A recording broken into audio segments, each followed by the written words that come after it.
Mode. I pledge allegiance to the flag of the United States of America and to the republic for which it stands, one nation, under God, indivisible, with liberty and justice for all. Tonight will be the Zoning Board of Appeals meeting. Would the record please reflect all members present with the exception of Marianne Cavallaro?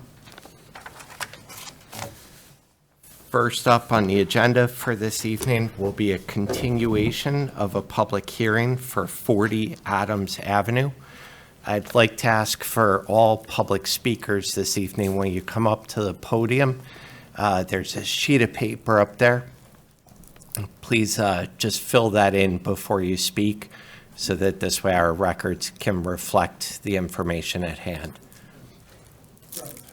Okay. Thank you. You're welcome. If you want another one. I think it works. Yeah.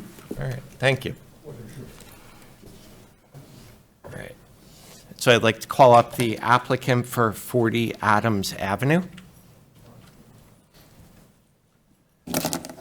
And this would be a continuation of your public hearing. Counselor, would we like to go over the application Yeah, Wendy again? wasn't present last time, so if the applicant can go over his presentation and Wendy can catch up. And after you go over the application, that there would be time for the public to speak.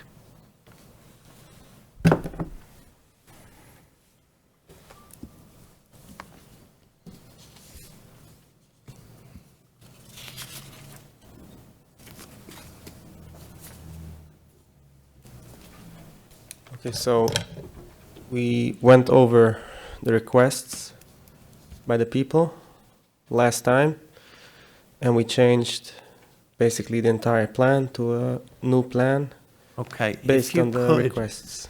Sorry to interrupt you, but we have a member who is here this evening that was not here for your original presentation. Oh, So if you could just give us a brief overview of the application, and then we'll pick up with whatever has changed between your last visit and today. so the last visit, I was applying for area variance to build a single-family house, a nice house to make the area look nice and to sell it for people. And I'm asking for area variance because the lot is too small. It's not 5,000 square foot, and the house was I think the minimum to build is on a lot that it's 5,000 square foot, and it wasn't.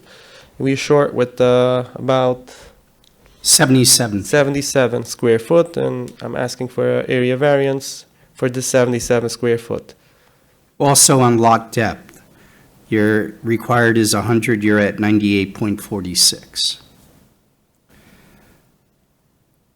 So you're asking for two variances? No, last time I explained you that for the house, I can customize the house based on the zoning board. But the lot I can't change. So the house, I'm not asking for area variance because the house I can build according to the zoning board. The only thing that I'm asking is the lot, because the lot I can make bigger or smaller. So you mentioned changes that you made. I spoke about this last time, that I'm going to ask only for one area variance because I'm changing the house. I'm minimizing the house. What changes did you make? I minimized the house. So what size is the house now? So the house, last time we spoke that the maximum is 1,200. So I minimized it from 1,500 to 1,200.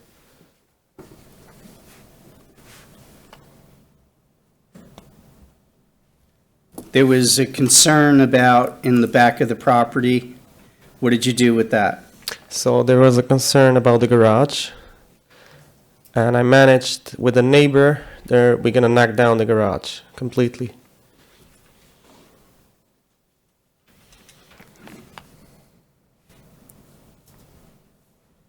And what about the driveway? So we added a full garage inside the house. We took away, first of all, we changed the plan. In the beginning, it was just a slab and grate. We changed it to a basement. We took away from the basement, we built a garage In the front of the house or on the in side? the front.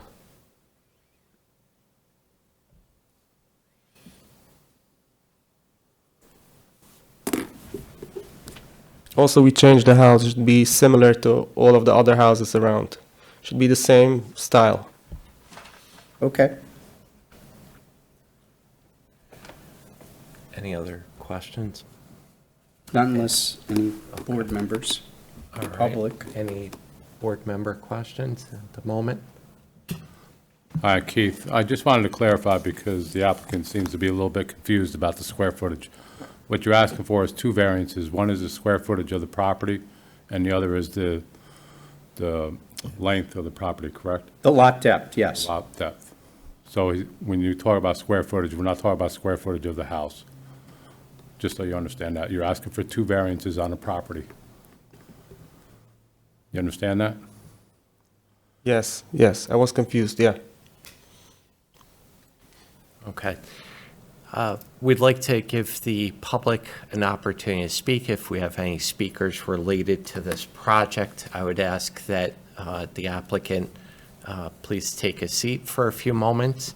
And if we have any members of the public that would like to speak about the application for 40 Adams Avenue, please step forward.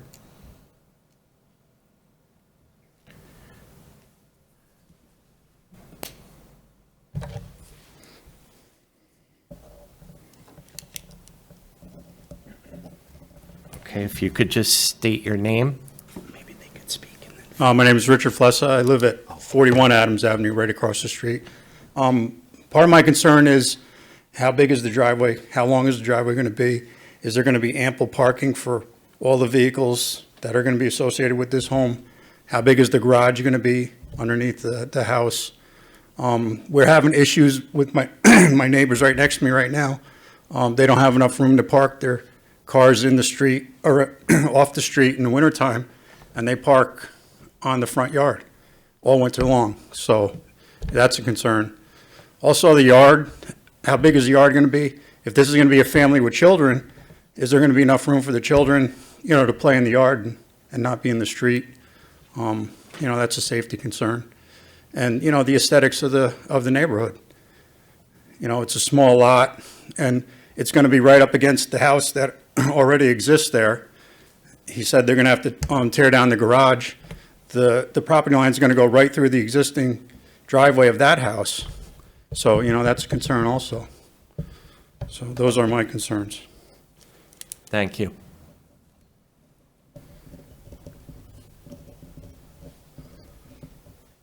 Do we have any other members of the public that would like to speak about 40 Adams Avenue application?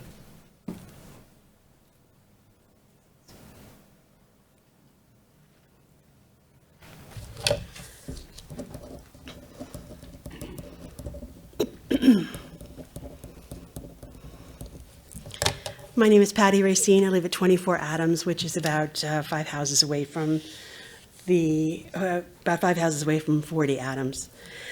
Lincoln Park area of Middletown is roomy. It has lots of single-family homes.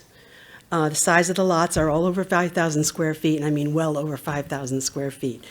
There are double lots there with larger homes on them, homes that have square footage larger than 1,250. Some of those large homes are, like I said, on double lots. Some of them, the livable space actually includes a redone basement. So the homes are generally small unless they're on a much bigger lot. Some of the lots are as much as 125 square feet deep. I'm afraid that driveway parking is going to be a bit of an issue as well with this property. Whether or not there's a garage is really not the issue. It's the number of cars that might be parked there. You can figure a family of 4 to start out with probably has 2 cars. When the kids get to be teenagers, you probably have 4. Definitely not going to be room for 4 cars to be parked there with or without a garage. So undesirable change would be created. We've got cars parking all over the place. We have a house that now he says will be around 1,200 square feet. But how do we have assurances? I understand that this is for variance for the lot. How do we have assurances that the house itself will be of a certain size? I don't believe the zoning board covers that part of the, It can. it can, okay. So we would have assurances that the house would be of a certain size. You would. That would be the recommendation if the board wanted as a condition. Okay. There's a change in topography with this home going in. We're talking about impermeable surfaces. We're talking about mature trees on the property that would definitely need to be cut down or trimmed back so far that they would surely not be viable. There's already a problem with water and runoff in this particular neighborhood. It's wet. There's plenty of underground streams. Last time you met, we talked about a house that was on 19 Height, I believe was the address, and they were actually digging the foundation and they found an underground stream. So they couldn't dig the foundation as deep as they needed to. It was raised above the topography of the original land. And now it looks like a 3-story house, although it's only 2 stories. It dwarfs everything else in the neighborhood. So how do we know that that's not going to happen again with this home? Patty, that would be a building department Okay. concern. When the building department issues the permit and they do their inspections. Okay. So water runoff and impermeable surfaces are also a concern. He already knows that the land itself is not of suitable size to build on. In fact, none of those 3 properties owned by the person who sold it to him are of exact size for 5,000 square feet. They're all a little bit small. But those are the only 3 in the neighborhood, plus 1 more that are of substandard size. The one was built the house was built in 1930, so God only knows what was going on then. These other 3 lots that were owned by the previous owner of 40 Adams are all a little bit small in size. And while I realize that 77 square feet is not a substantial area variance, I think that wedging a house in on that lot would make a difference in the neighborhood and would make a substantial impact. So I would like the board to please consider the character of the neighborhood with lots of 5,000 square feet or more, homes that average 1,250 square feet, the health and environmental effects of water runoff and the attendant mosquitoes and mold that come along with that, the loss of mature trees in addition to the impervious surfaces that would be added, and how infill can change the nature of a neighborhood. Infill is usually talked about in terms of vacant land that has what's the word I'm looking for? Vacant land that doesn't have that poses a detriment to the neighborhood. In this case, the vacant land is accent to the neighborhood. There's plenty of elbow room in the Lincoln Park area, and we'd like to keep it that way, rather than see house after house wedged in between other houses. The city has codes for a certain reason. They produce neighborhoods, they keep neighborhoods like Lincoln Park area, Vincent Drive, Hampshire, Pilgrim Estates, they keep them looking like they do. They prevent overcrowding like you see in older neighborhoods of the city, Linden Avenue, for instance. Houses were wedged in between other houses, and it's overcrowded. There's lack of parking, there's shared driveways, there's a lack of driveways, and these kinds of things create their own issues and their own eyesores. Postage stamp yards get paved over with cars parking in the front yards. There's no room for trees or for children to play. And finally, let's think a little greed. There's plenty of houses for sale in the city that people can move into and live in, and that's a much more sustainable practice than building new. So I would implore the board to follow the current code and deny the variance.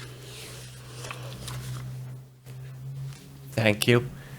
Would there be any more speakers from the public regarding 40 Adams Avenue application?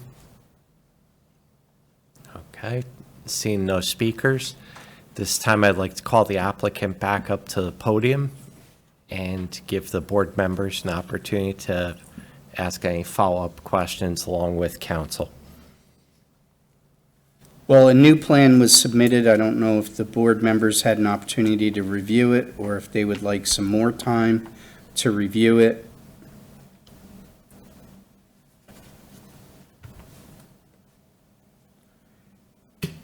All right, Keith.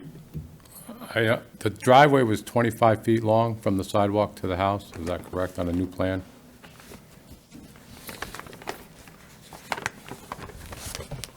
And it was a two-car garage, correct? You're not sure? Would you like You're a copy asking? of the plans? Would you like this copy to look at? Yeah.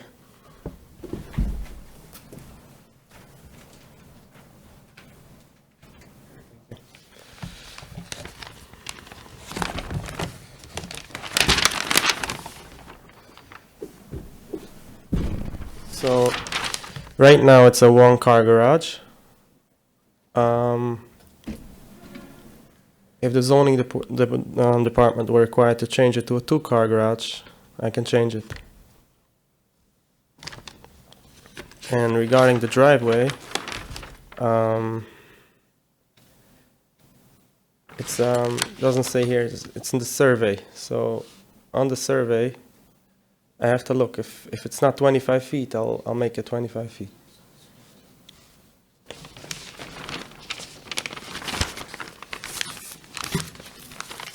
My concern is that you have enough room for two cars to park. Because Yeah.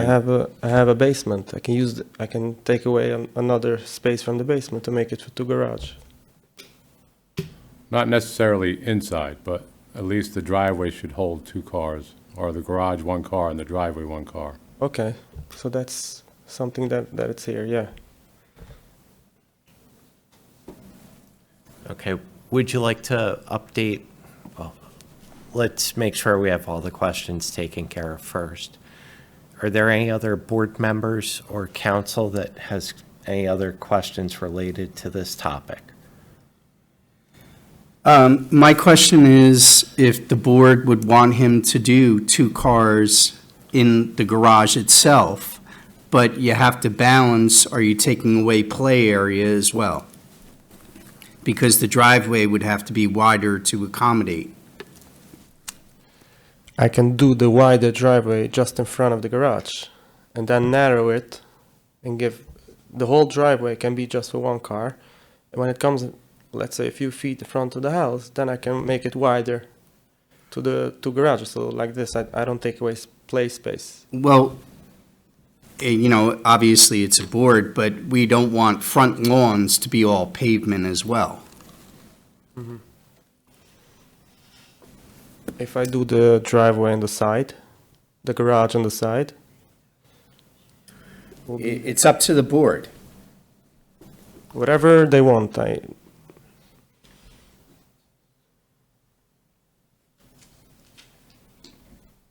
think I need more time to look at the plans. Yes, okay, Those are plans that you just dropped off? yeah.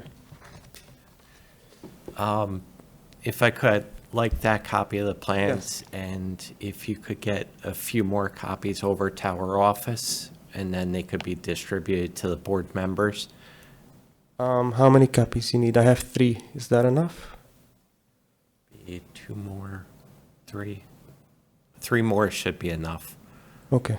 But before you do that, would the board like him to have a two-car garage, or are you happy with the one-car garage?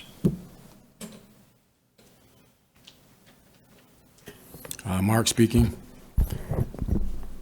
One car's, I'm fine. I wouldn't say it's a requirement for a two-car garage. A one-car garage, for me, is fine.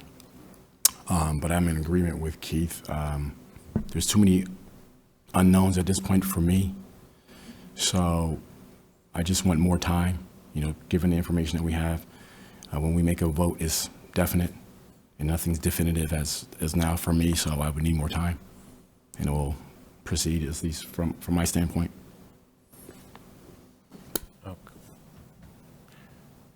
All right. believe it's evident that all the members need more time, so what we'd like to do is take a few copies of the existing plans, review them, and if it's okay with Martina, we'd like to put you on the agenda for next month, if that's a meeting that you could make. Yes. Yes, you can. All right. Martina, what date would that be? Third Wednesday.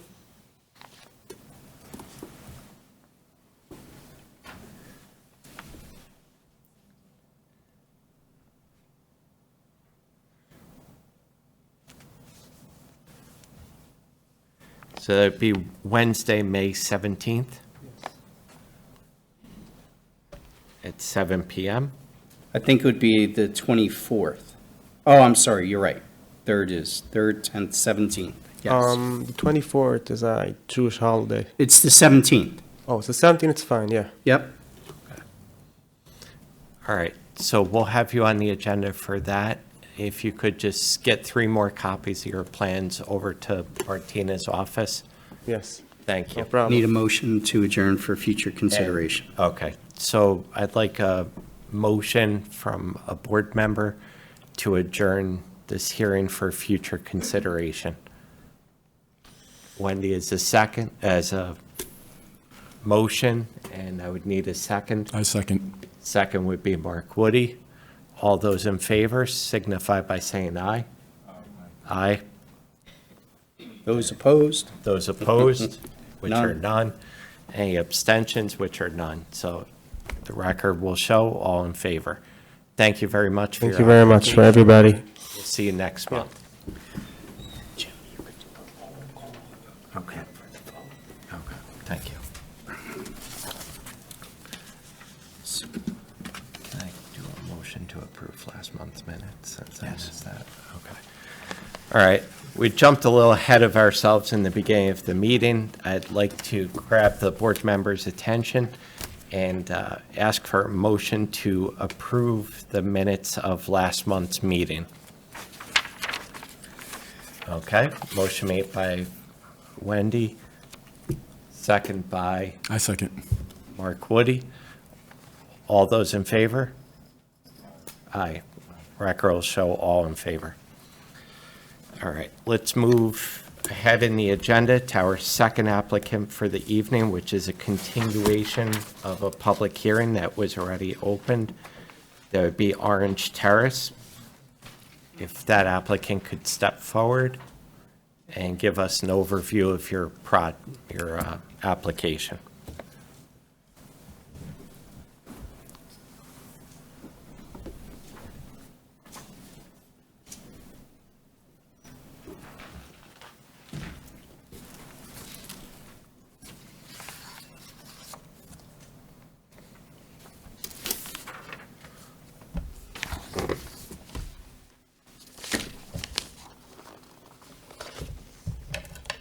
Good evening, Mr. Chairman. For the record, my name is Michael Morgante. I'm the engineer that's representing this application. It's before the Zoning Board of Appeals.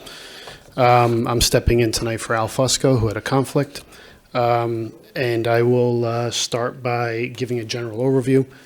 Project is located off of Orange Terrace.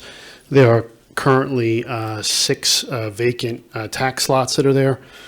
Those tax lots range in lot width from 50 feet to, I think it's 44.6 feet, if I'm not mistaken. The current zone, so these lots were created some time ago. They're pre-existing non-conforming lots.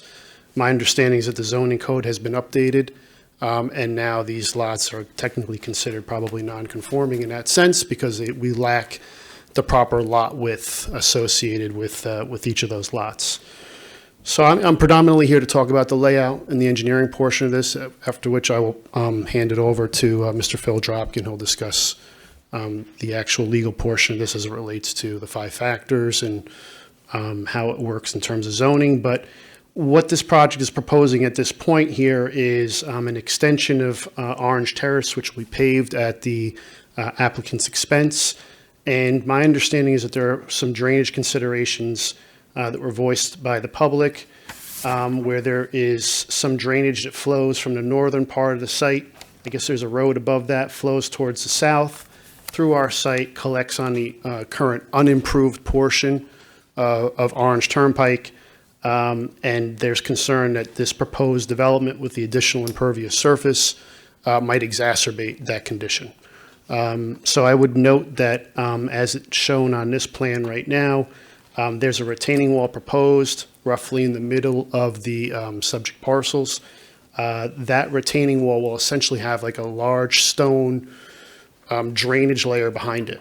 So a lot of the runoff that comes from the road above and the properties above will ultimately be captured in that free draining aggregate that's behind the retaining wall, and routed around that site and into potentially some bioretention facilities that are now located at the base of that retaining wall. So these are all measures that are being proposed to try to address any runoff conditions that currently exist and any runoff conditions that could be considered as a result of the proposed development. It is our opinion that these measures will probably handle those conditions in terms of stormwater runoff and general drainage around the site. That stormwater runoff in general currently flows in a direction towards the cemetery that's there. That stormwater will continue to flow in that direction. If anything, it'll be more encouraged to continue to flow in that direction. So these structural measures that we're putting in with the retaining wall, the bioretention facility, and even the way we're grading the road itself, we're grading the proposed road itself so that stormwater will continue to be more directed towards the cemetery, actually post-construction. It probably even does during pre-construction. And the goal here would be to make sure that the quantity of runoff post-construction is the same as it is, or in a better condition at least than it is in pre-construction.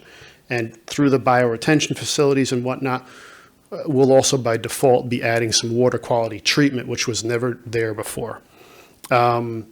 So, I mean, that kind of summarizes, in that sense, what is relating to, I guess, some drainage concerns, overall development of the property.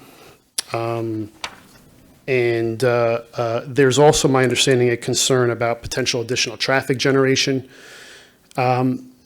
It's 6 lots. So, 6 lots, if we had roughly about 2 cars per lot, which is a typical standard for most families, you're probably looking at an additional 12, worst case condition, if we got some teenagers driving, 15, 16 cars.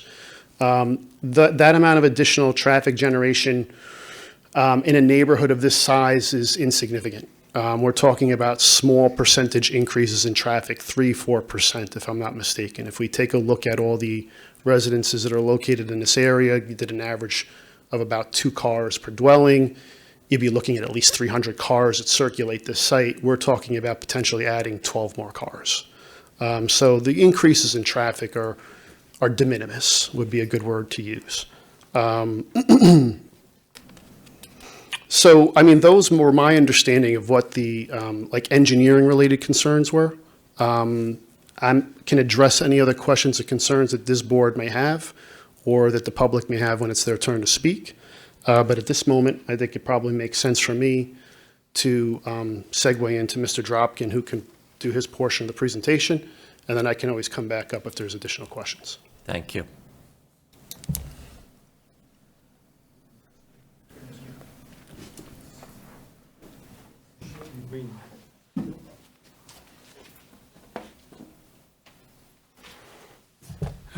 Good evening, Mr. Chairman,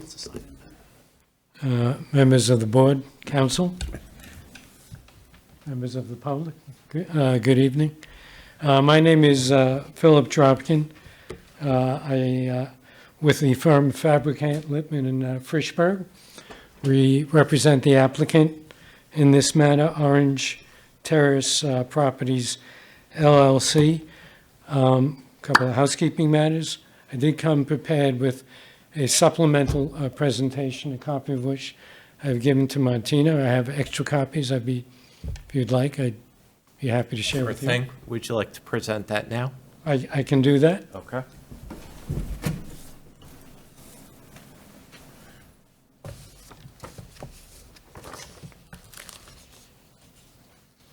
How many do we have here? 4, 5, 6. Let's see, 1, 2, 3,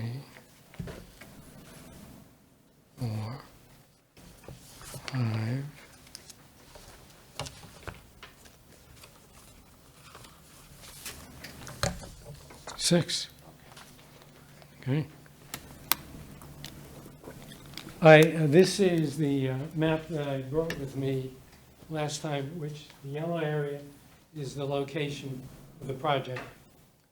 The orange areas show those lots that are have frontage of 50 feet. Please speak into the microphone. Sure.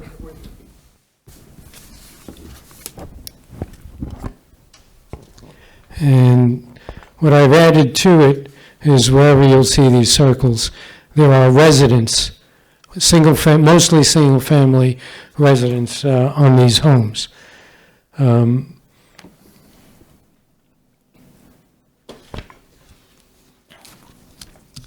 So the application is for a variance brought by Orange Terrace Properties LLC. It seeks the ZBA's approval to allow the building of 6 single-family residences and related infrastructure improvements on 6 residential lots in the R1 zoning district. This is section 33, block 4, lots 2 through 7. Each of these lots have 50-foot frontage, except as to 2 of the lots, each of which have approximately 44-foot frontage. The relevant section of your zoning code contemplates lots having 75 with yard frontage.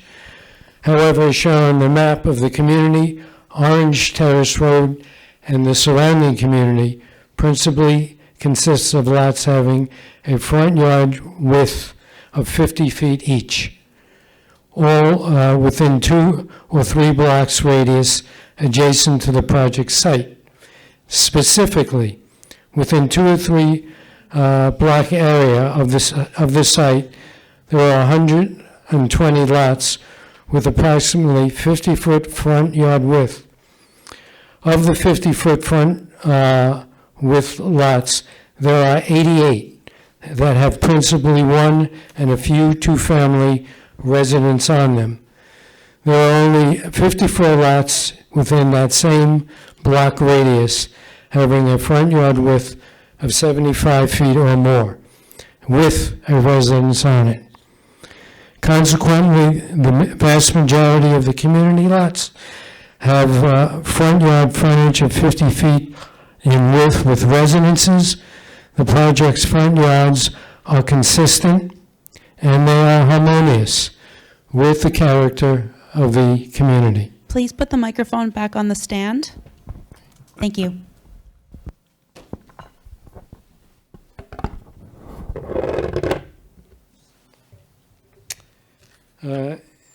In such a situation, so the predominant nature of the neighborhood consists of substandard lots, meaning front yards with width less than 75 feet.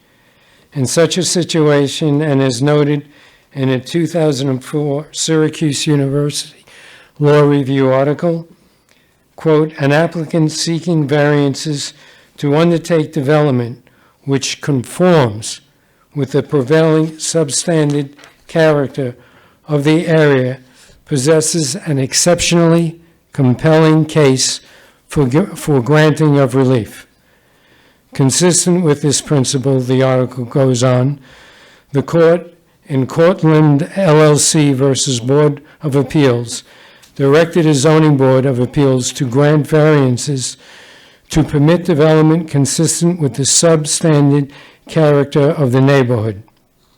I've cited in my memo the law review article.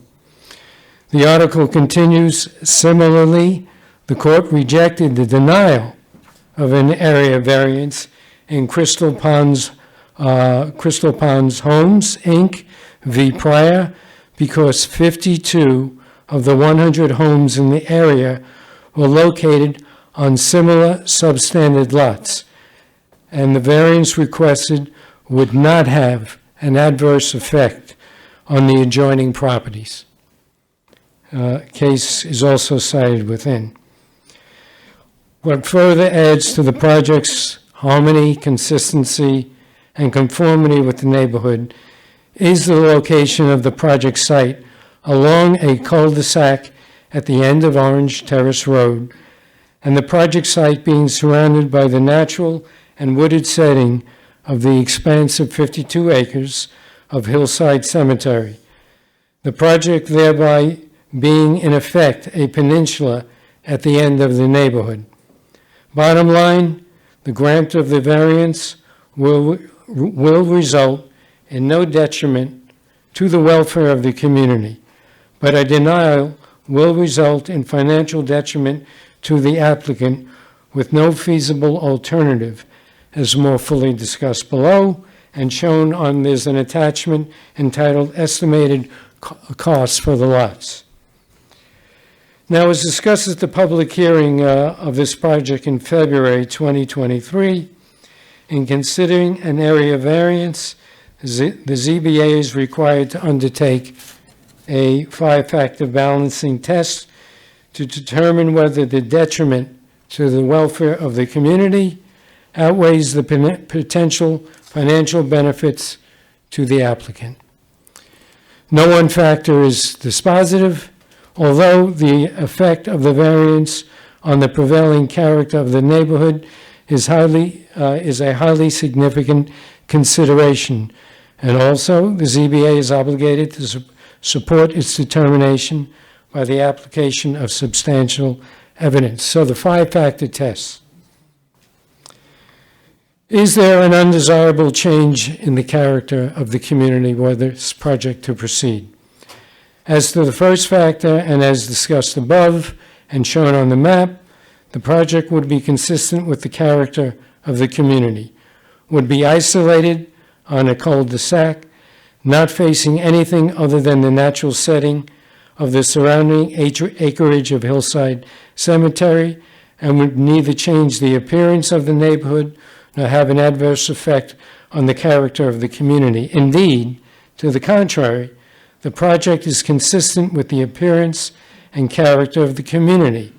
And as to this factor, it has been held on the case law that while no one factor is dispositive, the effect of the prevailing character of the neighborhood is a highly significant consideration in evaluating an area variance application, site included.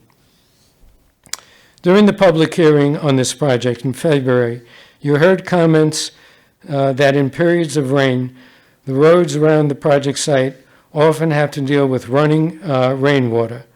Assuming that to be true, which I assume it is, this has nothing to do with the project.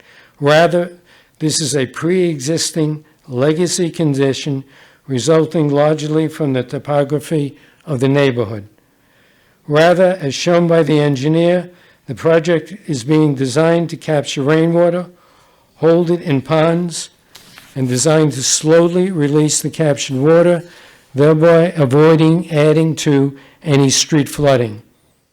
Additionally, the directional slope of the topography at and about the project site results in any excess water going into the cemetery acreage and not toward neighboring homes. This has been more fully explained by the engineer. There have also been statements by the public that the project will add traffic to the neighborhood. To the extent that this might be true, the most traffic that might be added is 12, maybe a few, as the engineer pointed out, 15 cars in a surrounding community that can reasonably estimated to have hundreds of cars, assuming at least 130 mostly single-family residents with 2 cars each. Second factor, whether the benefits sought by the applicant can be achieved by some method feasible for the applicant to pursue other than an area variance. The next, as to this factor, considering the estimated costs incurred and to be incurred, both soft costs and such as land purchase and financing, engineering and legal, hard costs such as construction of roads, extending Orange Terrace Road, water and sewer connections, driveways, water drainage, grading and site prep, and construction of the residential homes, or more fully detailed in the attachment entitled Estimated Cost of Lots. The applicant will likely barely break even on the sale of 6 proposed homes, with any fewer homes making the project most likely a financially infeasible alternative. Indeed, as an alternative, the applicant tried more than once to purchase land from the cemetery to broaden the lot width of each parcel, and finally received a response from Hillside Cemetery. They were not interested in selling, thereby closing out this alternative. Nor can the applicant undertake a commercial project as an alternative, as the zoning code will not permit this. This is zoned for 1 or 2 family residences. Is the variance sought substantial? In considering whether the requested variance is substantial, an authoritative treatise entitled New York Zoning Law and Practice by Salkin and Anderson, Section 25, subsection 15, advises that, quote, the Zoning Board of Appeals must consider the magnitude of the request in light of the impact of the variance.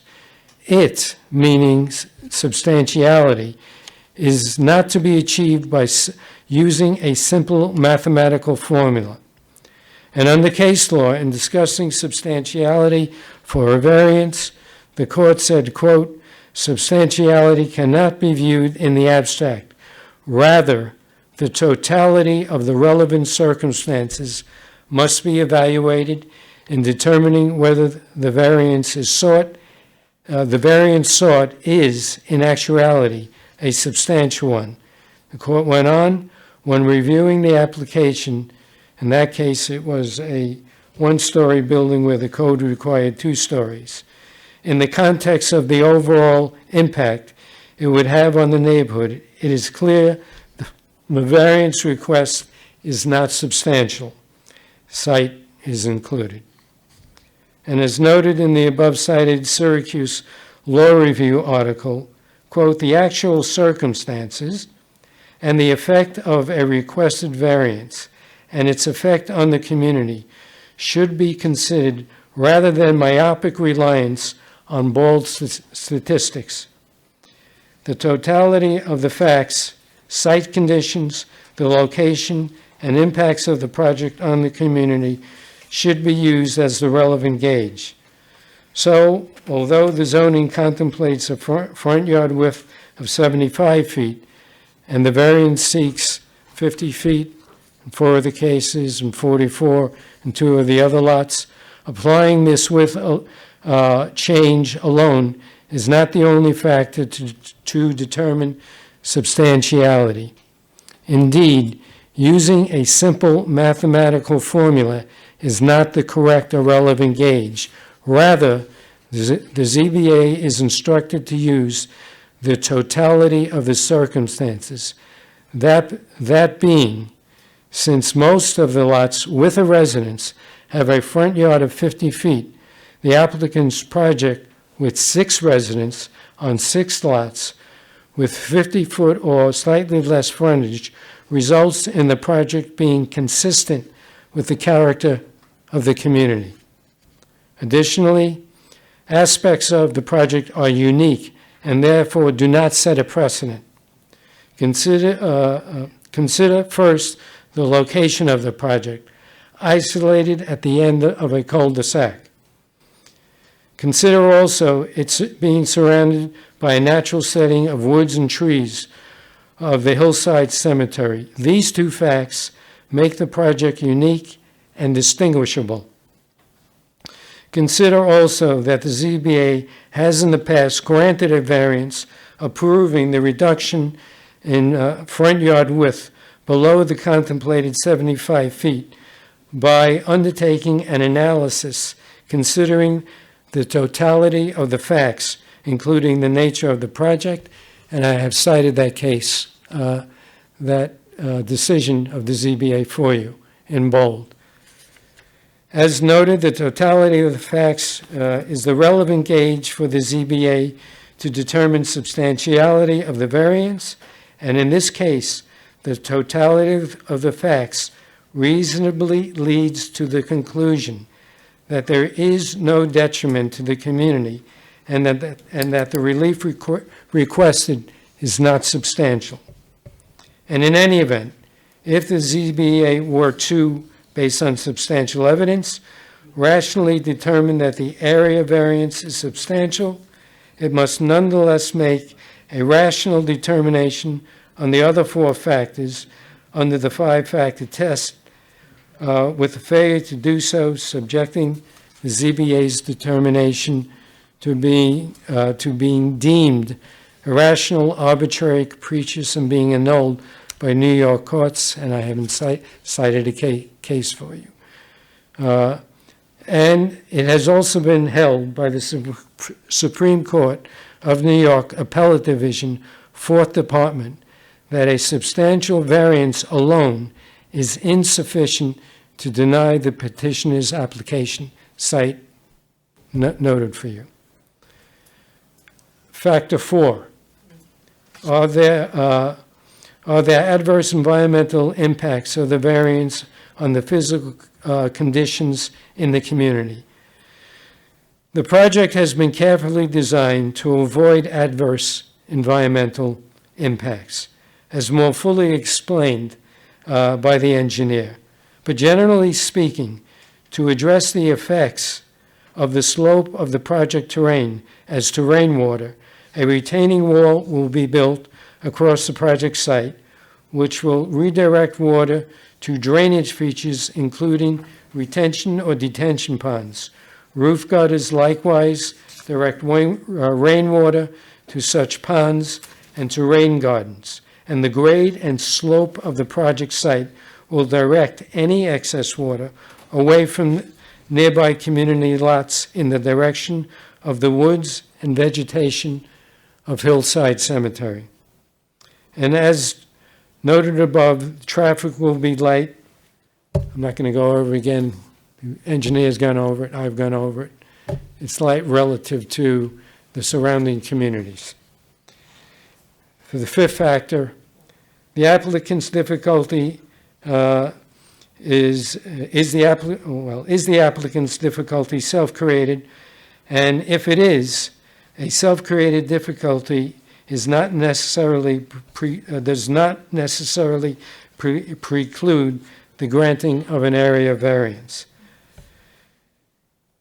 So finally, the ZBA is required under the law to consider the applicant to consider whether the applicant's difficulty was self-created under the law. While this consideration is a relevant factor, if the difficulty is self-created, the law is that this shall not necessarily preclude the granting of an area variance. But in truth, many, if not most, of the variance requests are the result of self-creation, such as varying setbacks or exceptions from bulk requirements to allow a new home addition, a pool, a deck, or other improvement, or providing fewer parking spaces than required. And this factor is often mitigated when the variance is not expected to effect a detriment to the character of the community. Indeed, rather than effecting a detriment to the character of the community, granting the requested variance in this case would be consistent with the character of the community, in which most homes have front yard width of 50 feet, which would be the case for 4 of the applicant's lots and slightly less for 2. Further, an additional factor militates a finding that the applicant's difficulty is militates against finding that the applicant's difficulty is self-created. That is, at the time of the purchase of the project, the applicant was unaware and not advised of zoning requirements that the lots have front yard widths of 75 feet. And there's an internal site to a case. In the Brosnan case, held in upholding the ZBA denial of a requested variance, that, quote, the ZBA rationally found the requested variance to be self-created, since the petitioners were aware of the zoning laws, and they purchased the subject property. As noted in the present case, the applicant was unaware of the zoning law restrictions and purchased in innocence and not in defiance of the code. There is an affidavit attached from the applicant to the effect that they were unaware of the restriction. In summary, this variance request will not affect a detriment to the community, but rather the project is consistent with the character of the community. It will not establish a precedent as the location of the project is unique and isolated, being located along the cul-de-sac and surrounded by the Hillside Cemetery. And indeed, the ZBA has established a precedent for reducing a required front yard lot width. The variance also will not result in any additional water flow problems to the community because the project topography slopes away from the community residences and onto the cemetery lands, and because there is proper engineering to contain, hold, and release rainwater over time. And it is not substantial considering the totality of the circumstances, including that the project will be consistent with the character of the community, will avoid traffic and other environmental matters. Finally, there is no financially viable alternative as building fewer than the requested 6 residences on the proposed lots will likely be financially infeasible, and the situation was not self-created by the applicant. In weighing the 5-factor test, we urge the ZBA to find there is adequate substantial evidence to grant the variance because there is no, if there is any, detriment to the community, but significant financial damage to the applicant, and I'm going to end there. Thank you. You're welcome. I will proceed as you wish. Okay. Just have a question. A few months ago, I understand there was an application to Common Council for 4 lots, but I understand the application was withdrawn. Yes. Do you have reasoning behind that? Wasn't that a feasible means, other than the 6 lots? Actually, do you know? I wasn't. Understood. Okay. I'm here for support. Hi, I'm Neil Frischberg. I am also from Fabricant Limited in Frischberg. Yes, we did withdraw the application because we wanted to seek a variance before this board for 6 lots. 4 lots, he would be losing when we calculated, and I think you gave him the numbers? It is attached. Yeah, it is attached. So 4 lots, he's losing like $200,000, and mostly because of the road. I mean, the road, we estimate to cost him about $650,000 or so. So, Neil, just on here, you have a loss of $302,400 for 4 yeah, that's houses. right, that's right. That's the way we calculate it. Because, in a lot of part, if you look at the numbers, you see the road's consistent, right? In every one of those, you have a road of $660,000, or rough figures. So you got to be able to amortize that over the six houses. And even then, he's barely breaking even. These costs, I've seen the estimates. He showed me the estimates. And these were from like a year and a half ago. So they're more now. And you also know that the houses aren't selling for as much a year ago as they're selling for now because interest rates are higher. So these estimates, he may not even break even on 6 lots, but he desperately needs 6 lots to break even on this. So that's why we withdrew the application. We did review, that's why we're here. because we did look at the meeting, we looked, and fortunately, all your meetings are on YouTube. So we became YouTube addicts to review the meetings, and we're here with our engineer to address the concerns of their neighbors, and hopefully we have. I have a question regarding the affidavit. You supplied an affidavit in the package you gave us today, and number 3, it says, prior to purchasing the 6 lots, I did some research, spoke to knowledgeable professionals. Did they speak to anyone in the city of Middletown Building Department specifically?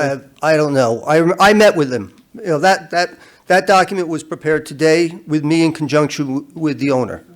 So he told me that he consulted engineers, he consulted an attorney, and no one told him that if you buy 6 lots, or 3 lots and then 2 lots and then 1 lot, you need 75 feet worth of lot width. The way your code's written, if he bought 1 lot, he would be fine. Or if 6 separate people bought 1 lot, like do, re, mi, fa, sol, la. So each of them could put a house on each of these lots with 50 feet. They just had to be 6 separate people. It can't be 1 person. If I may add to that, we do. Just speak into the mic, please. Sure. We do have some correspondence with us from DPW, I believe dated in January of 2022, advising the applicant that the road design is acceptable, and in that respect, the DPW was satisfied. There was nothing in that letter, nor did there necessarily have to be, that, and by the way, you have substandard lots. But it is some evidence that there was communication going on with the city. And the matter just simply, I queried the applicant as well. Did no one say anything to you? Well, just to interrupt you there, the applicant did come before the planning board, and that was a 4-lot subdivision, and I know that was worked with DPW, and that was a 4-lot, so any work on the road was towards a 4-lot, not a 6-lot. Okay. Neil, did you want Yeah, I to just add? wanted- if I can. Yeah. Yeah. The applicant advised me that when, I believe the letter is dated January 25, 2022, and is signed by Mr. Terwill. And it says in sum and in substance that the proposed road is adequate for the water and sewer. He tells me that when he submitted the documents to Mr. Terwill, it showed 6 lots, not 4. So when he got back that letter the letter dated January 25, 2022, he believed that, oh, great, I could do 6 lots. So because Mr. Terwill didn't say, by the way, this is only good for 4 lots, even though you gave us a plan for 6. Well, just to counter that, I'm on the planning board, Okay. and the application that came before us, with the help of Mr. Terwill, was 4 lots. Okay, So that I know. okay. So then my client's obviously mistaken. I mean, if you tell me that the application that came, if you tell me that that letter from It was a January 20. recommendation from the planning board that would go to the common council. And when they had presented it, it was 4 lots, and Jacob had worked on it with the applicant. Yes, and the letter does not reference 4 or 6 lots. It's just silent on the issue. I'm looking at it right now. Okay. Just doesn't address it. Public hearing is open if you want to open the public. You can read that first. I have here electronic correspondence from the mayor's office. Mr. Chairman, please note for the record my continued opposition to the application for an area variance related to a 6-lot subdivision proposed on Orange Terrace. I concur with the concerns brought forth by many neighbors at previous meetings. Respectfully, Joseph DeStefano, Mayor. At this time, I'd like to open up the podium for comments from the public. If you could, please sign up at the podium either before or after you speak.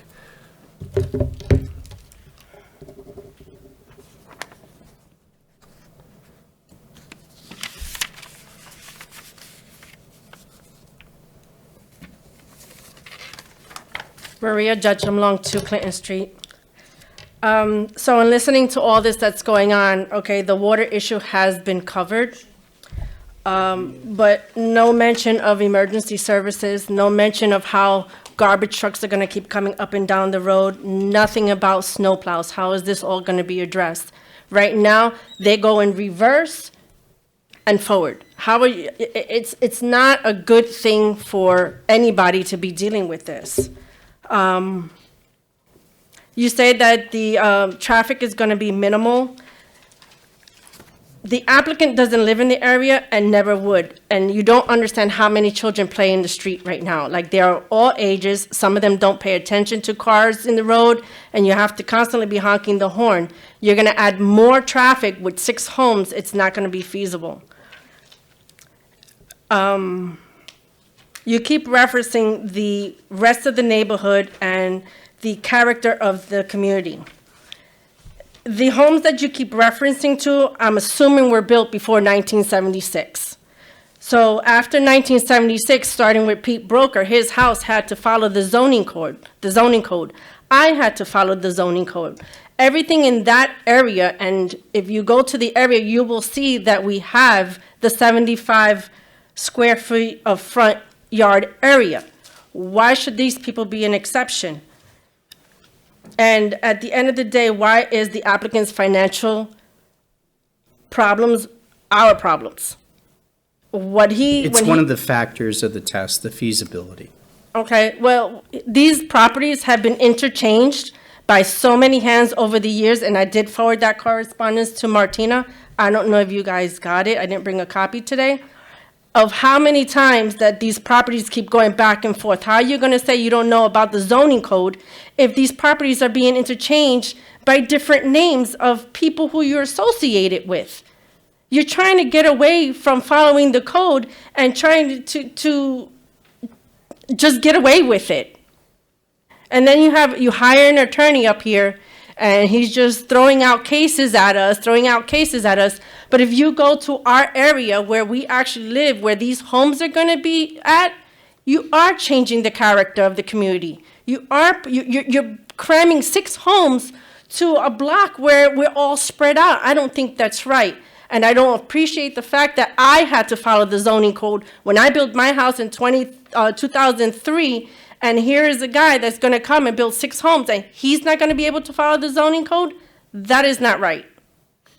So I just want you, since 1976, everybody that's built on that end of Orange Terrace and Clinton Street have followed the zoning code rules and laws.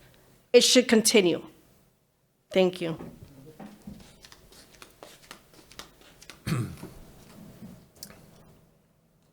Okay, if the next speaker could step forward, and if the applicant could just lower their easel so that this way the public can see the board easier, and vice versa. Thank you.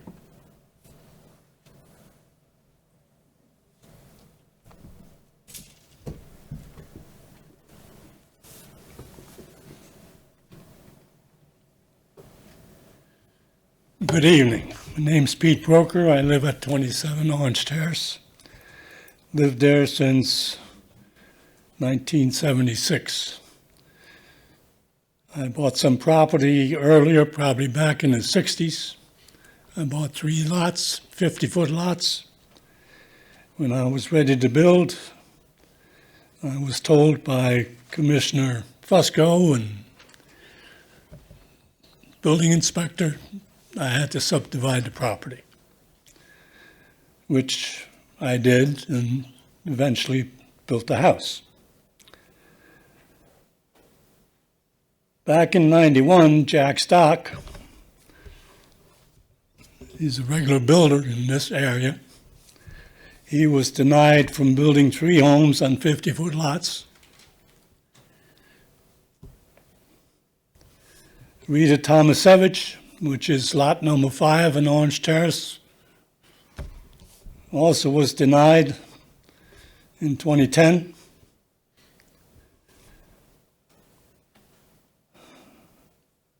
About a year ago, I spoke to the commissioner.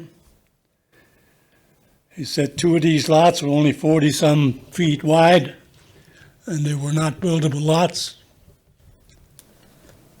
We've been going back and forth here, as you know. It's a year now. This thing's growing whiskers. I mean, I don't want to live next to condos. If you're going to put these houses up, 6 homes on 280-some feet, it's going to cost me money. I think my property value is going to go down. Right now, I live on a 100-foot lot. I have 75 feet on one side, 75 feet on the other side.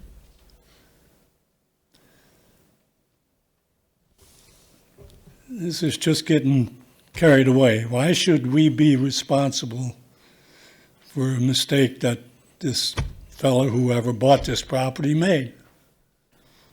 I mean, it's just doesn't make any sense. You also need to consider Clinton Street if you decide to let this happen. There's a potential of about 18 50-foot lots that you could build homes on. I mean, it's going to be a disaster up there. It'll be wall-to-wall people. And we all know 50-foot lots don't make very good homes. Everybody has at least 2 cars. Many years ago, I lived on a 50-foot lot and I had to share a driveway. You know, all of Orange Terrace at one time or another was 50-foot lots. Back in the 60s, the developer came in, he had to subdivide 75-foot lots. Why are we changing this all of a sudden? Just to keep one guy happy? Hell no. You know? It's crazy. This thing is a year old. It shouldn't have gone this far. Thank you. Thank you.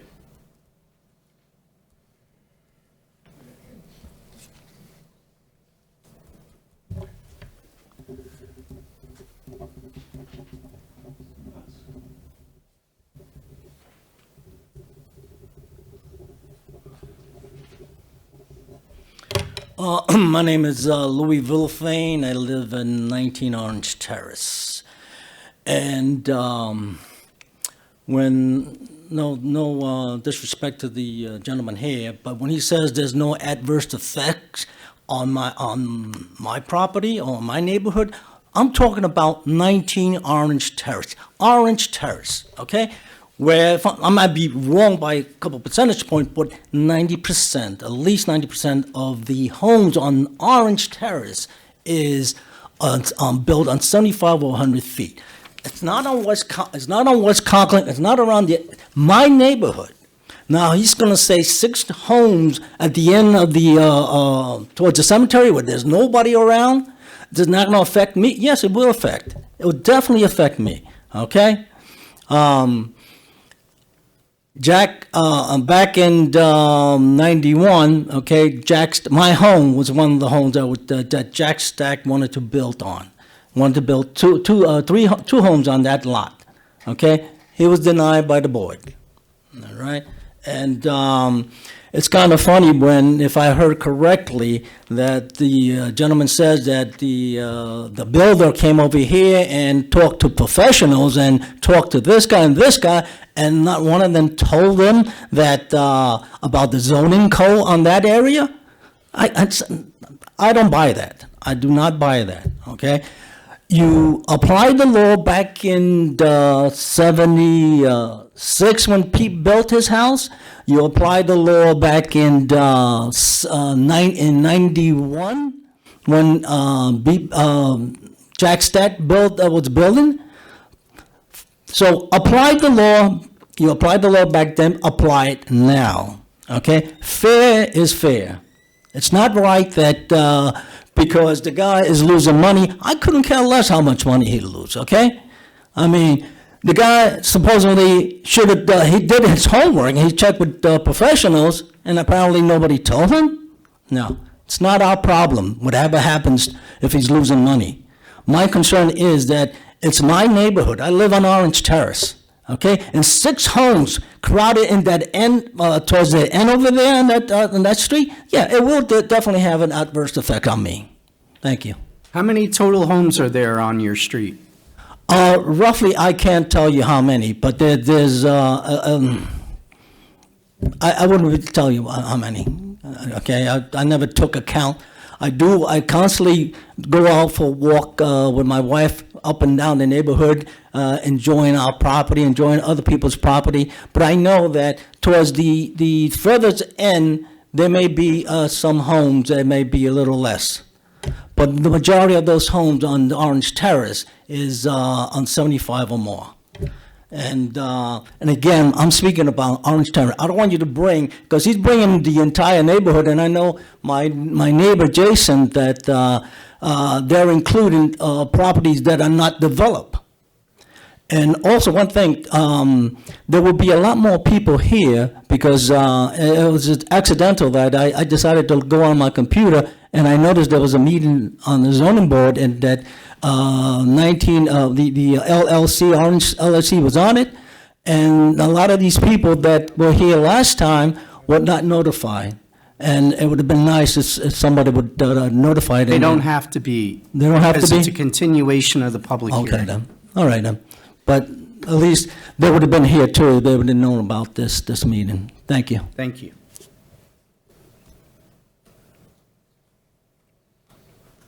Just in answer to the question you asked, how many homes? There are 7 homes. Thank you. No, well, I'm talking about where they're planning to build the 6 homes. On Orange Terrace. On Orange Terrace and Conklin, where they're planning to build those other 6 homes on that corner right there, there are only 7 homes. I would have to go and count how many other homes there are. Okay. I'm just talking about the area that's going to affect us. There's only 7 homes on that street. Thank you. Welcome.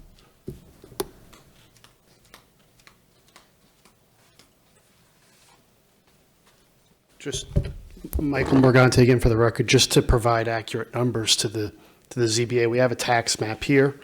It appears that there's 1, 2, 3, 4, 5, 6, 7 lots that are 75 to 100 feet wide. There are 1, 2, 3, 4, 5, 6, 7, 8, 9 lots that are 50 feet wide. 3 of those lots actually have a house on them that are 50 feet wide on Orange Terrace. So I guess the question is, do you know when those homes were built? that I do not, but I just wanted to at least let everybody know the number of homes and the ratio of lot width for those respective lots. Got it. Thank you. It's also worth noting for those particular applications, it's hard to know what the exact conditions were and why applications were denied or approved. But I do believe we are providing sound engineering for this application with good solutions and understanding. So hopefully the board will take that part into consideration as well. Thank you. Do we have additional public comment speakers related to this application? Okay, seeing none. I'd like to ask the board members if they have any questions for the applicant. Keith here. I'm sorry, hold on, Keith. Someone at the back with their hand raised? If you could step forward and speak into the microphone. Since a lot of the people that were here in February weren't here, I'd like you guys to consider those comments back in February from all those people that were here. Sure, they're part of the record. Thank you. Absolutely. Keith again. So Keith, just speak into the microphone. I have a question for the engineer. Did you talk to the Hillside about running all that water into their grave sites?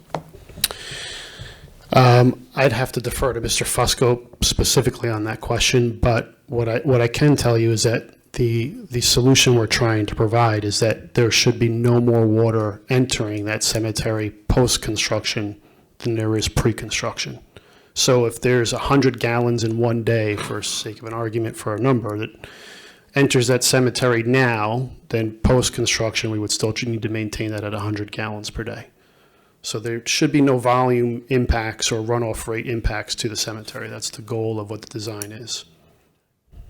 You're an engineer, right?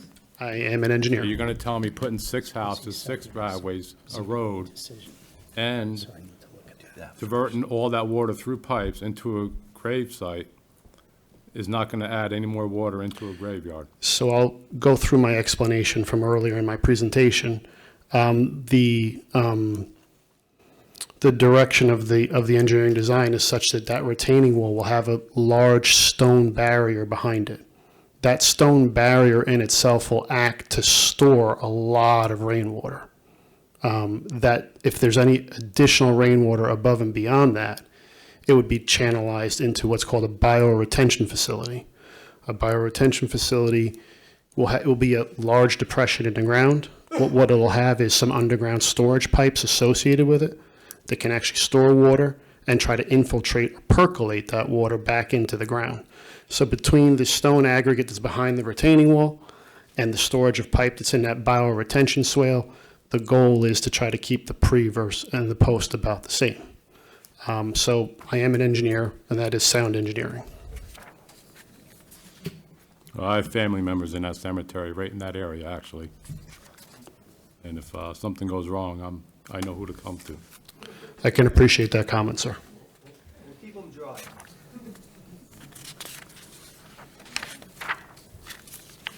While you're there, Mark speaking. I just a question. It came up, and the gentleman brought up comments from the February meeting. One of the issues that came up just from an engineering standpoint, and you've addressed since, is the water retention wall, but in your opinion as an engineer, with the water pressure, is there any adverse effect with those 6 houses being added with specific regard to the water pressure, whether it be through the fire hydrant or just water usage daily? Okay, so let me see if I understand the question correctly. Are we talking about surface water from stormwater runoff, or are we talking about water for domestic use that's flowing in a pipe? Because those are two different things. Domestic use of flowing through a pipe. So if there's an extension of a water main for this particular project, which I presume that there is, as a part of, I guess, when we're done with the ZB application, my understanding would be that this applicant would need to be going before the planning board again, is that correct? For site plan. For site plan approval, right. So during the site plan approval process, what'll be required is for the applicant to provide a water main extension study. They'll need to provide a report with calculations and a design. It's really a matter of the planning board's jurisdiction, and I can appreciate the question, not that the ZBA does not have the right to look at it nor ask questions about it as under seeker, but they would be responsible for ensuring that there's adequate flows and pressures to serve the site. But again, it would be a planning board site plan requirement. One of the comments from the public before was about a turnaround. Does your proposed road have a turnaround? So let me just bring the plan back up.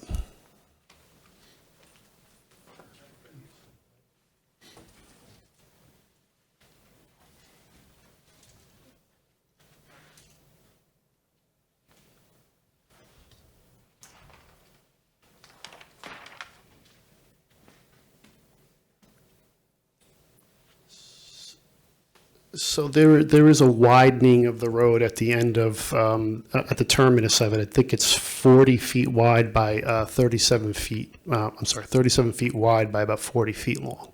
That's correct. So would a snowplow be able to turn around? Would a garbage truck be able to turn around? We would have to provide turning diagrams for that. We would have to show the planning board a solution for some of those questions. Those are valid questions, and we would need to address them. Thank you. If I may, in discussing a turnaround with the applicant today, because I had the question, if you're building 4 homes, 5 homes, 6 homes, why is the cost for the road the same? And he said it's principally because the turnaround needs to be there nonetheless, and the turnaround needs to be big enough to accommodate snow plows, fire trucks, whatever the case may be. At the end of the day, however, as you know, this would be a requirement under the planning board going to the common council. But a turnaround is contemplated, and a turnaround is included in those estimated costs that we provided you. But as one of the prongs of the test for the board is the safety and welfare of the neighborhood, and if the safety is jeopardized or the welfare is jeopardized because trucks can't turn around, that is a concern that they can consider in their factoring. So are you looking to get the Well, I'd like to specifics? know if a car can turn around, or are you going to be backing it out? If you're turning it around, that you have enough property to do that. Okay, reasonable. We can certainly inquire of that and get you an answer. Great, Yeah. thank you. Yep. Keith has a question. Okay. Keith again. Keith, On the please. original plan, it showed the road 25 feet wide as opposed to 30 feet like the rest of Orange Terrace. Is that still the case? Let me get closer to the plan and double check.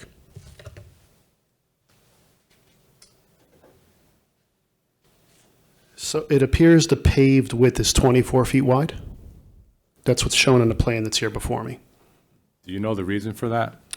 I mean, I don't know the reason for the reduction. Again, I hope the board can appreciate, I'm just helping out a colleague tonight. But 24 feet is more than sufficient. It's a typical roadway width for any municipal road. It's more than wide enough to pass two vehicles with no issues. Unless there's a vehicle parked on the side, which happens a lot in Middletown. Understood. I mean, boards can, certainly, as I'm sure you're aware, can create conditions for any approval, but those conditions are subject to enforcement. That enforcement would probably be the Middletown Police Department.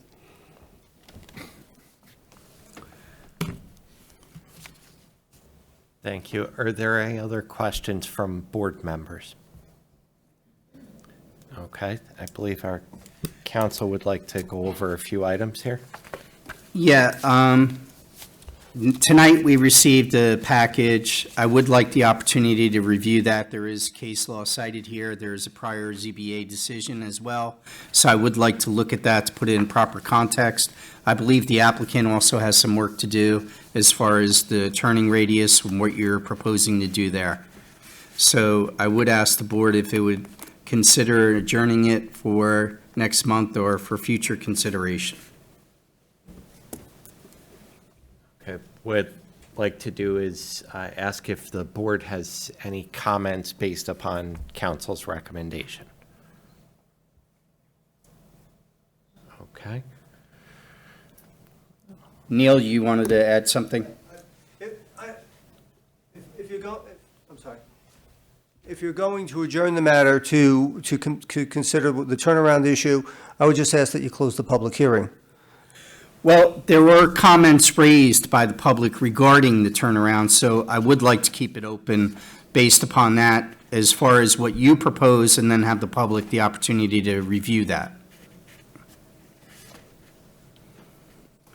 So we'd need a motion to adjourn for future consideration. I believe what we had spoken about next month being the 17th, was it? So to put it back on the calendar for then as well. Okay. So I'd like to ask a board member for that recommendation in the form of a motion. I make that motion. Okay. Woody making the motion. Do we have a second? A second.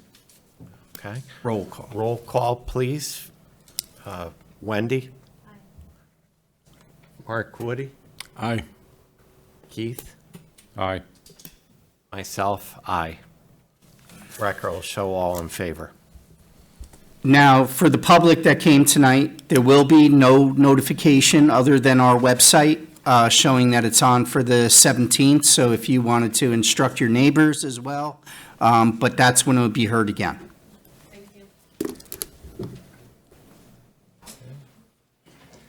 Now, next item on the agenda would be J&G Builders for 42 Commonwealth Avenue, requesting an area variance for a single-family home. If that applicant is here, please step forward.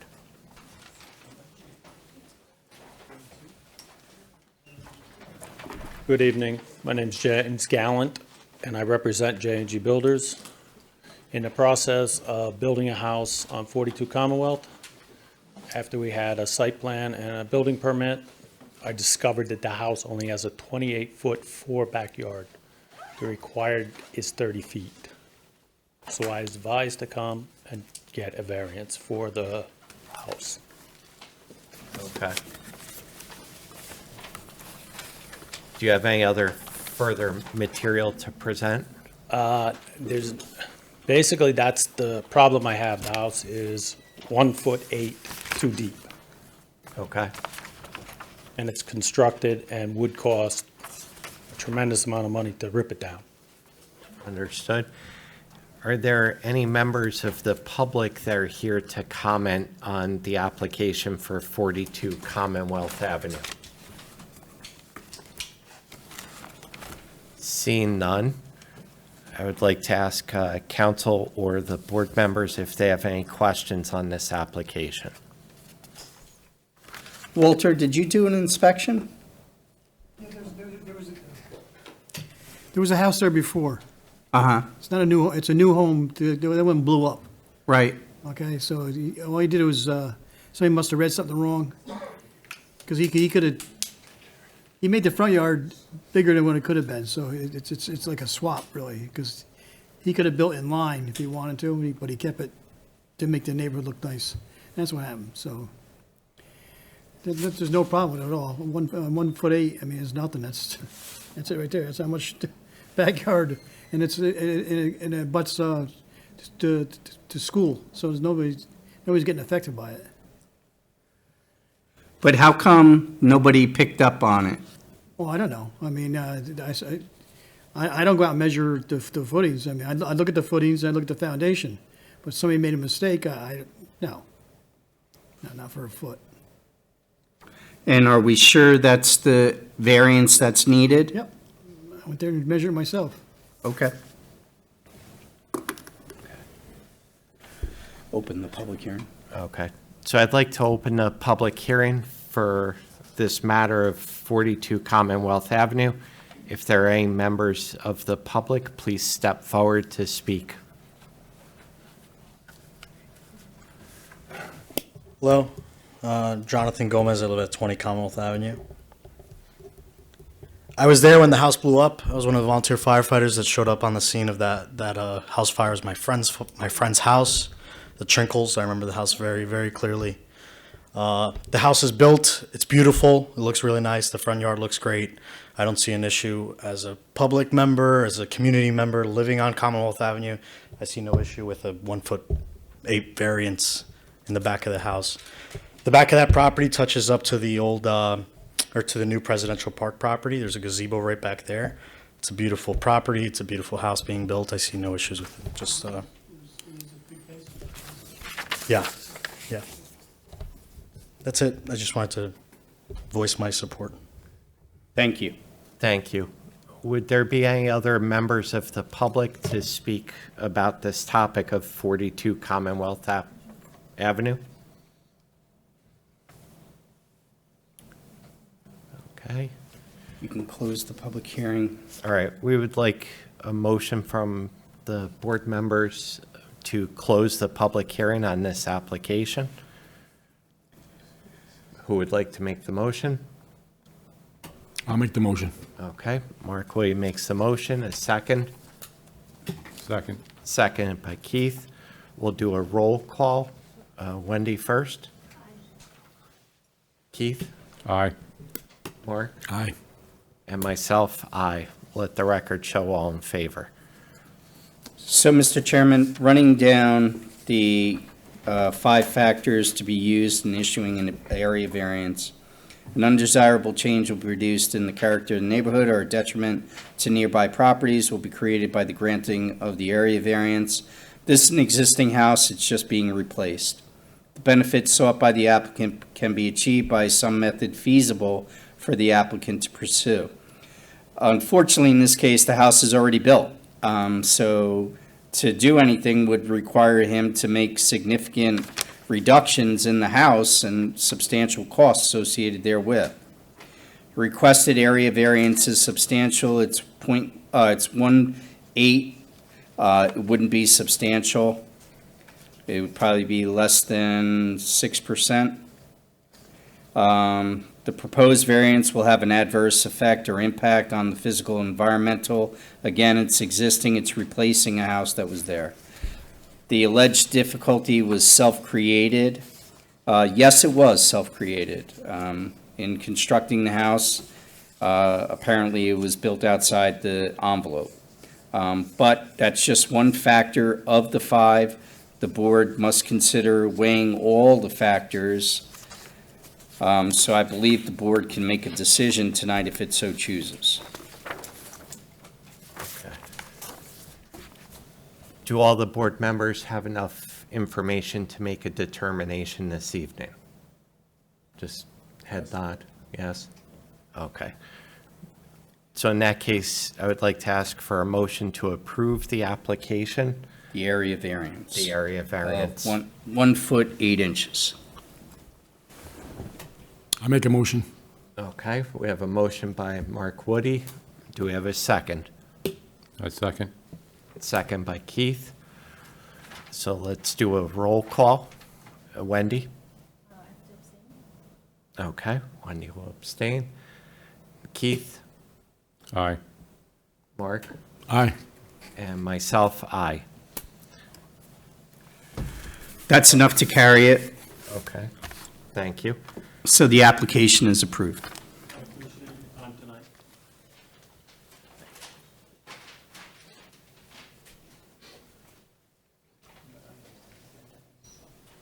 Okay, so next on the agenda is an application for 183 Wickham Avenue.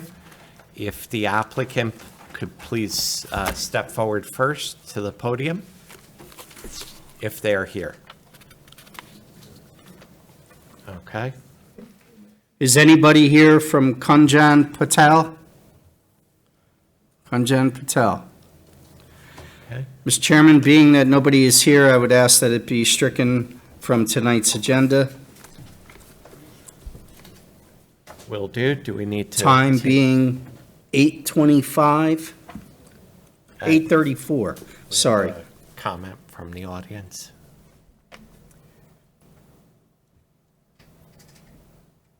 Mr. Counselor, Joe Massey, I happen to be the alderman from that ward, and I know that the mayor submitted a letter.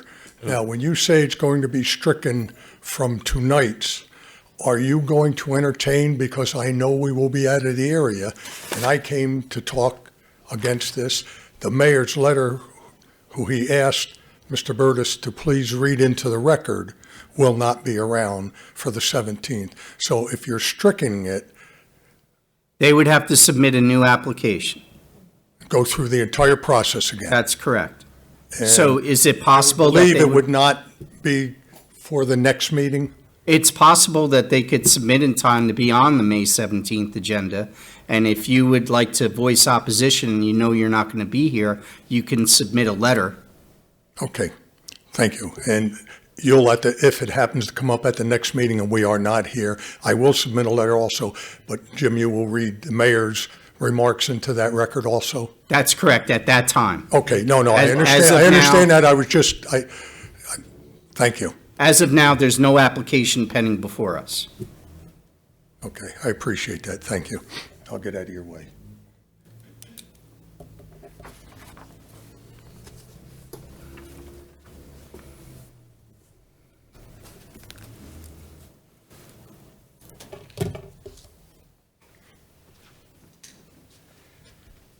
Okay, after an evening, we have a last application for the evening regarding 74 to 82 Irwin Avenue. If the applicant is here, please step forward to the podium.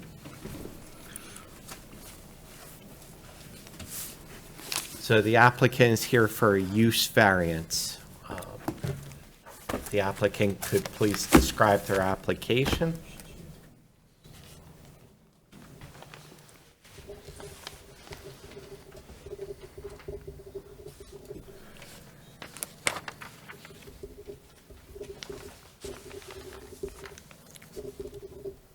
So you basically want to go ahead what you want to do, or you want me to? My name is Cesare Rotundo, and I'm an engineer representing the applicant here, Ms. Perota. And basically, she wants to open up a daycare center at this address. It's a building, a two-story building on Irwin Avenue, right across from the junior high on Irwin Avenue. It's approximately 85 by 36 or 3,660 square feet, the whole building. There's 2 floors. And she wants to do a daycare for infants and toddlers on the first floor.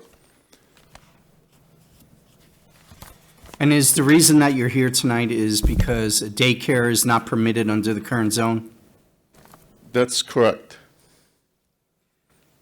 So in the application, in answering the questions, it says the request of a use variance, if granted, will not alter the essential character of the neighborhood since the building is existing and can be used as a school under the present zoning. Would you care to expand on that? Yes, it's zone, the zone is, you could have a school there. Right, but not a daycare. Not a daycare. Okay. Yep. I don't think it's really responsive, though, to the use variance. So if we can go through those factors, the applicant cannot realize a reasonable return provided that lack of return is substantial as demonstrated by competent financial evidence. I see that O'Connor and Davis had submitted a letter stating they're the accountants. The company is considering a refinancing loan.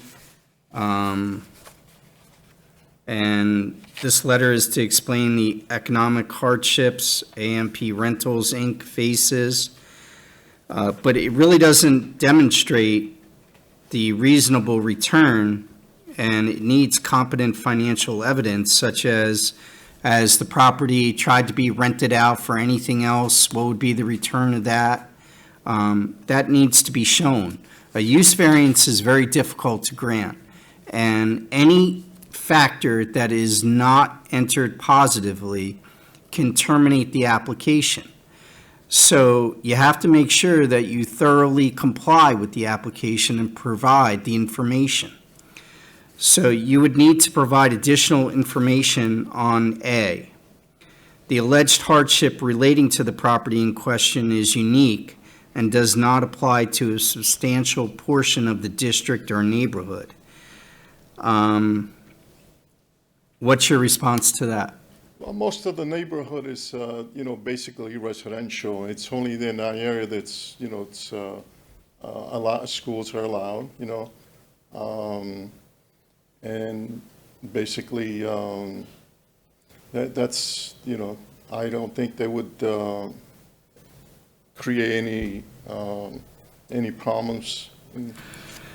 Well, I think here what's unique about this is a daycare is close to a school, in that a daycare, you're basically operating as a school for younger children. I would imagine that is the role. What type of daycare is it going to be? Is it going to be for young children, older, after school, It's for toddlers. preschool? Toddlers and infants, that's all she wants. So preschool. Preschool, yeah. So up to 3 years old. So it's kind of unique in that in this district, the school is allowed and the proximity of daycare to school. The requested use variance, if granted, will not alter the essential character of the neighborhood. What's your response? How would it change anything? I don't. Well, you're making it commercial in a predominantly residential neighborhood, correct? Well, it's like, the building is a commercial building, like, you know. So there's no, and the residential is like, you know, it's far away. It's no, and they have a big, they're sitting on a big lot, you know. And it's right there, right across from another school, you know, the middle school there. It's. And the last part of it is the alleged hardship has not been self-created. You know, I think that's pretty clear. But I think before this board can make any kind of determination, the applicant has to provide more financial information, such as the property been tried to rent out for a long period of time, and this is the only person that would be feasible to utilize this space? You'd have to show records of it being rented. A use variance is not something easily granted. So I think you need to provide more information to the board. On the financial end of it. Yep. And you have to try to get around the self-created. I think you can demonstrate the uniqueness as a daycare being close to a school. But that's just my legal opinion. Obviously, the board can make their own factual determination, and the meeting is still open to the public, so. This is Mark. I have a question. Yes. Go ahead. And this is beyond just raw semantics. Could they consider school as opposed to daycare? I hear what you're saying. With the use variance is almost impossible, but I'm just wondering with your day, it seems like it's from a preschool age, a school. I don't know how that They would have applies to meet us. whatever requirements of a school there school. is. See, she has a daycare right now. Right. On Albert Street, the old Albert Street School. That's the only reason I ask, because I know of that, so. Yeah. And I think what Mark is suggesting to you is if you would consider potentially becoming a school, meeting the requirements of what a school is. Since a school is a permitted use there, then you wouldn't have to seek a use variance from us. Correct. But whatever the process of being a school, you would have to go through that. A school meaning a public school, like, or? Not a public school, a school. So maybe a Montessori school. Yeah, like what you have at 33 Albert. Would I still require the use variance to do infants and toddlers? Not at all. She won that? Not if it's a school. A school is a permitted use. The school is permitted use, yes, but not a daycare. Right, but I think what the board is saying is, let's drop the label of daycare. Okay. Can you meet the requirements of a school? You would have to check with New York State or Montessori to see if you could be within a school. Do you understand what I'm saying? Not really, no. So, may I? Yeah, get a shot at please. this? Okay. So the way I'm reading this situation is a school is a permitted use that does not require an application before the planning board. So would the applicant be willing to consider making themselves a school, and then you would not have to make an application to the zoning board? Is that correct, Counselor? That's correct, provided they meet whatever requirements a school requires. I believe for New York State to grant my application, I would have to be in a daycare zone. So they can't call a infant and toddler facility a school because it's technically not school. It's daycare. It's a daycare. If I extend the age to 3 and 4-year-olds, then that would be mixed daycare and private school. So I don't know if that's worth it for you then. She strictly wants infants. She already has at the Montessori, the other adults, kids. I start at 2 years, 9 months at the Montessori school, so I'm considered a private school there, but I'm not able to do infants and toddlers just because of how old the building is. It just requires a ton of construction, and I don't have immediate access to outside for cribs. So you are Montessori school? Yes. And what is Montessori school? It's a type of, it's a way of teaching. It's a method. It's just a method of teaching, more hands-on. I think what you may consider is asking the zoning board in an application for a determination if Montessori is a school within our school zone. And therefore, you wouldn't need a use variance. If that was, I would have to, obviously, you'd have to present the application to the board would have to look at it and consider it. But you might consider that. But in the meantime, you can certainly gather your financial information as well.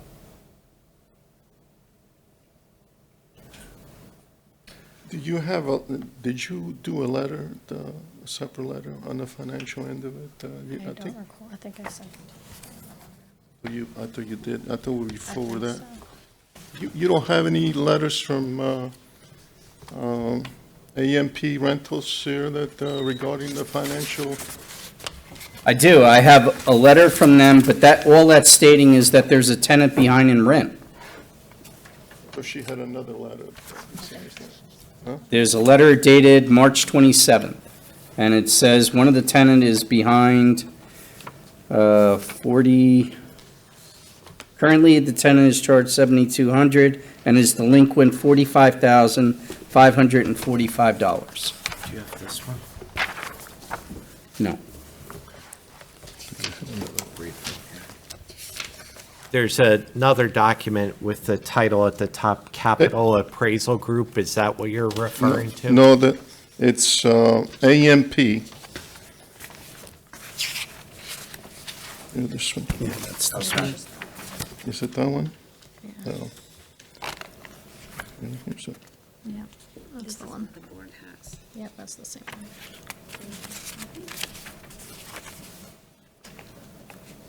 Okay, that's the one, yes.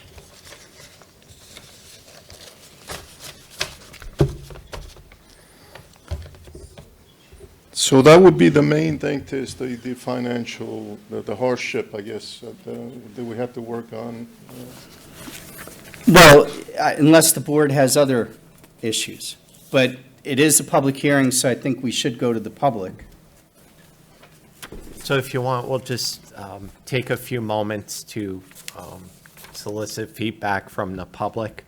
And then after the public speaks, you could take questions from the board members and address any of the public concerns. So if you want, you could take a seat, and I'll invite anyone from the public to come up to the podium to speak about this application.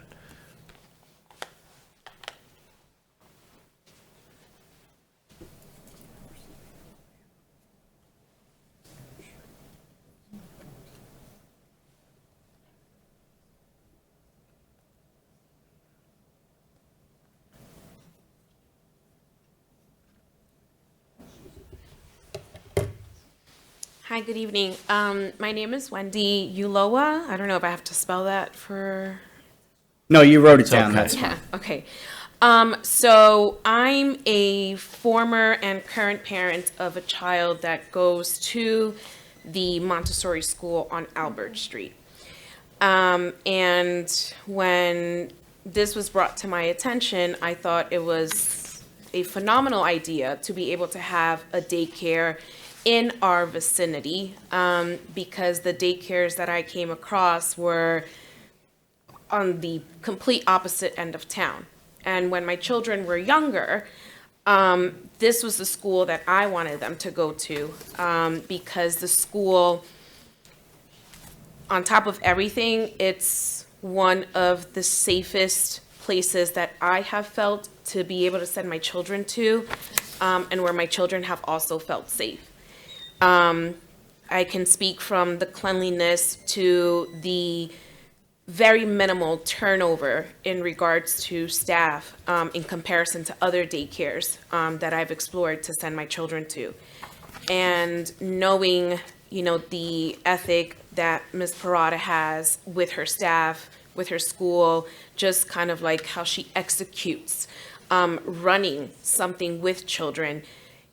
If a daycare would have been around when my children were of daycare age, that's where I would have wanted to send them to.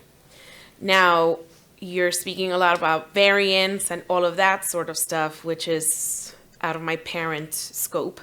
But I guess my question, because I'm in support of her, her vision here, is so if the property itself were not labeled a daycare, this is something that would not necessarily be an issue?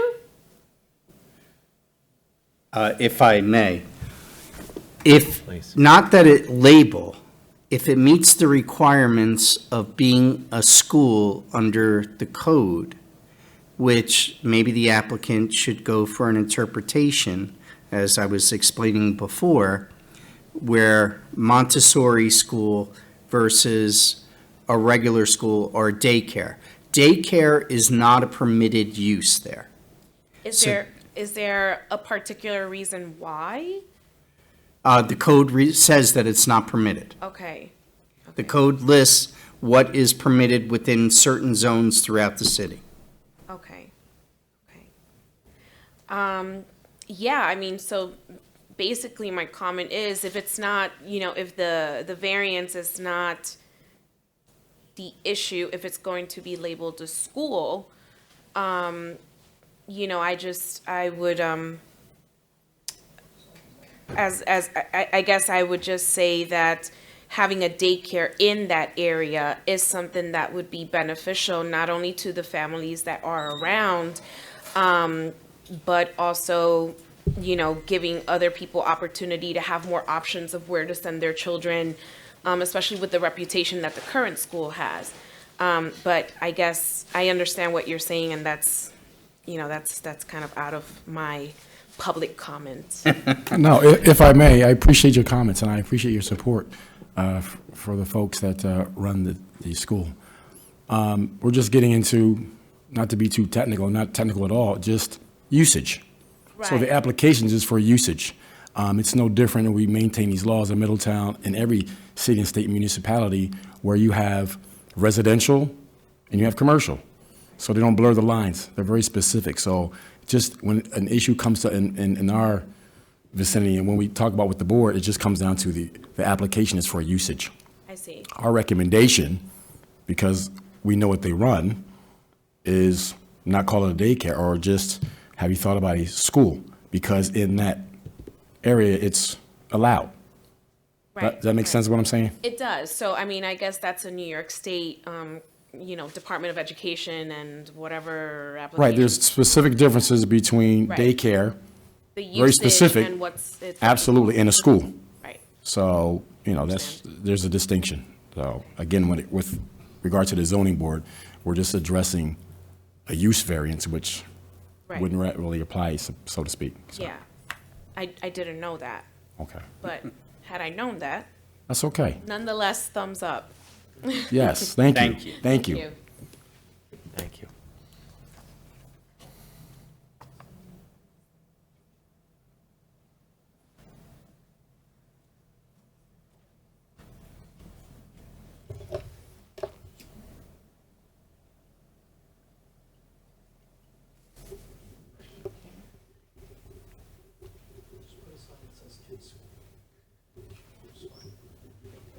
Good evening. Francie DeFeo. Thank you. She's trying to say I'm short, but that's okay. I understand perfectly clear what you're saying about referring it to a school as opposed to a daycare. I'm going to talk on behalf, I do security for Montessori School District. And I am involved with all the parents that come through this door, and the main question that I'm asked is, where is there some other place, or even if her school can take their younger children, that some parents are carrying 3 to 4 kids at a time, and they do need some place to put those younger children, the toddlers and the infants. So I understand, I am for the daycare center, and like I said, I do understand what you're saying, how she should go about it as a school zone, but in today's society, a lot of parents are working, and they do need childcare for their children because they have no babysitters or anything like that. So we do need places to put our children. Like I said, there are plenty of parents that are walking in with a toddler in here and an infant in a carrier, and they're dropping off their children at Montessori school. So I am for this, no matter how it is labeled or anything like that. I do think we do need this today so parents can work. Thank you. Thank you.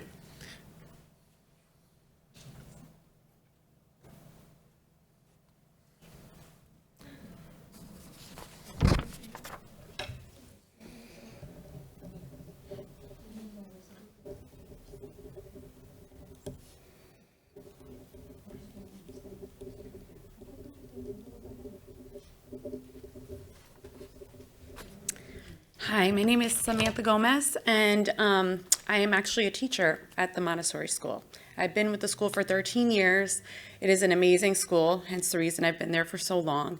The Parada family themselves have had this school for over 30 years. It's stayed in the family. It's an amazing school. The program, the Montessori philosophy is a rare thing nowadays, so it's nice to have, especially in this community, Middletown. We do, being in this school for so many years, I get siblings that end up coming at the age of 3, but there are so many parents that are looking for that younger age, that daycare, with kind of the same philosophy that we have here at the school. So in regards to the labeling or whatever it has to be, I just want to say that I am absolutely in favor. Nicole Parada is phenomenal. She has such a love for children, and she has the same philosophy her father has, who started the school over 30 years ago. So I just want to give my support as a teacher and just knowing the family themselves. Thank you. Thank you.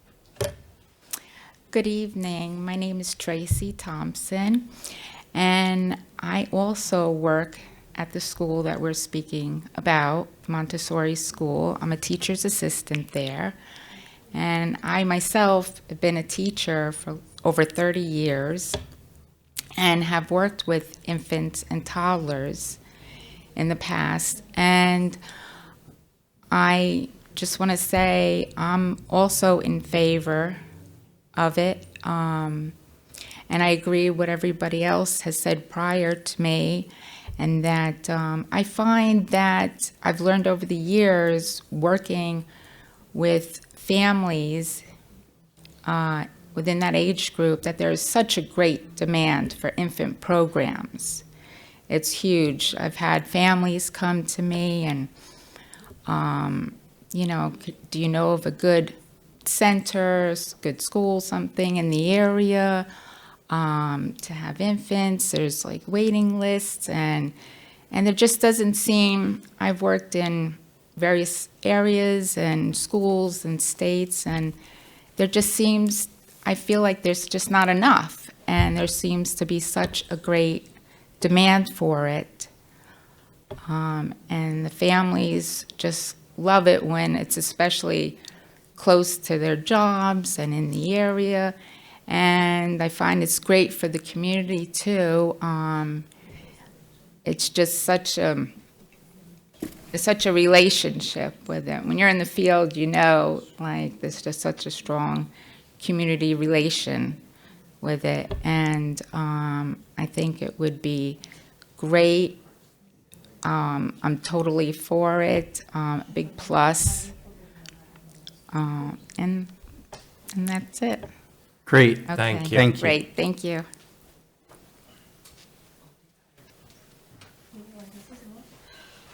Hello again. Jonathan Gomez, 20 Commonwealth Avenue. I've been a resident of the city of Middletown for like 20 years now. I moved here from New Jersey. The Parada family have been incredible in what they've done for our community, not just in the sense of the school, but in their real estate business and endeavors in all of the city of Middletown. They have been outstanding. My grandmother, when I was just a child, lived in one of their apartments. They have been an outstanding community people. They have been great for the residents. And I do believe that they would enhance the city of Middletown's community even more so with a daycare and providing that service to our residents. You mentioned that it's very difficult to pass a use variance. That's correct. Correct. So which would be easier, to pass a use variance or change the city code so that a daycare is allowed in that area? We have a couple I aldermen know, here Mrs. tonight. Matthews, We'll put them to work too. I mean, that's fine. Make an application for that, you do it. Well, no, I'm just asking a question. Which is simpler? He's the attorney. Nice deflection there, Alderman. Yeah. Which is simpler? I mean, just because if this seems like it's going to be a tedious and long Well, process. I think that potentially, as I explained before, an interpretation, finding out, within the zone, what makes a school, and can what she's running be considered a school? I think that's going to be a little bit difficult. I mean, she already runs a school, right? So if she wanted to run another school, she could do so. She's asking specifically for a daycare, not another school. Had she asked for another school, that would have been already completed, right? You don't need a use variance in that location. So again, and not to put you guys on the spot, which is simpler in terms of Common time. Council. The Common Council to change the city code. Because it's already A in use the, variance is very difficult, and self-created does not appear to be met here, where it is self-created, and in addition, the financial. So she would have a tough time passing. Unlike a area variance where it's a balancing, a use variance is if you answer one of the questions in the negative, it denies the away. application. Okay. All right. That was it. Just my question. So show support and just get some clarity on that, and maybe they'll be able to do something with the city council. Well, can I Thank add you to so that much. as well? Just, I appreciate your comments here. I believe in, and I'm not an attorney here, but I believe in the state of New York, because my son went to a daycare that was across the street from a school in the city of Newburgh, owned by a retired police officer. So they do have programs in New York State that are a lot easier to qualify as a daycare. And they can hold up to 13 children per se. Again, not my area of expertise. To answer the question about, is it easier to change city code? No. Well, I know it's not easy. I'm but- just saying in terms of this board, which is simpler. There might be an avenue where you might declare yourself a daycare under New York State law. They do allow it. Right, but they would still not be allowed to be in that location because it would still require use variance. I don't think so with the use variance. So I would look into it though, but. Okay. A daycare is not permitted in the zone. Sorry. Yeah. So the program is great, and I'm sure that could still be beneficial if the city code is changed. Right. Or the use variance is granted, whichever one comes first. All right, thank you, that was all. Thank you.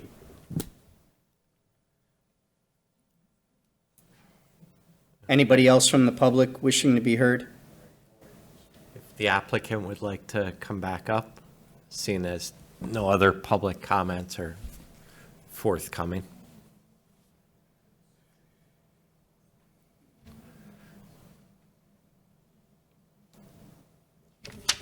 Yeah, when you mentioned having a school, like, I've been in contact with the State Office of Children and Family Service.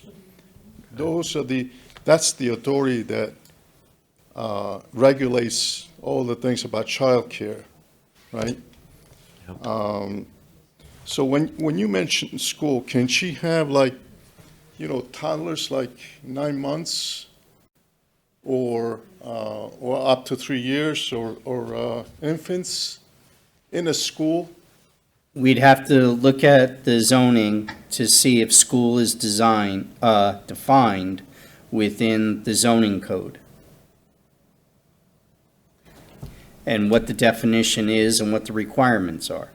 For a school? Right. I mean, I've never seen a school where they take, 6 months babies right? You would want them to. Yeah, I want them, yeah.